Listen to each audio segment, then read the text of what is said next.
Hello everyone, welcome back to our channel How to Tutorials. In today's video, we're going to see how you can disable your sleep mode on your Instagram. Well, it is a very easy and simple process, so let's dive right into it. So the first thing that you'd have to do is open your Instagram app. So after opening the application, you'll have to now go to your profile, for which you can simply just tap on the profile icon, which is on the bottom right corner right here.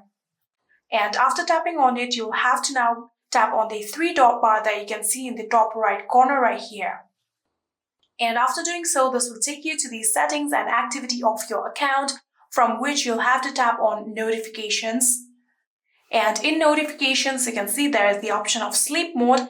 Tap on it.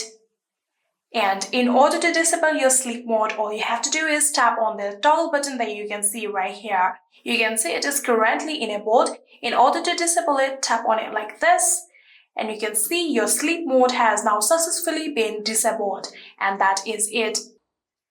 That is how you can disable sleep mode on your Instagram. I hope this video was helpful to you guys. If it was, please do not forget to hit that subscribe button and like our video. Thank you so much for watching. See you in the next.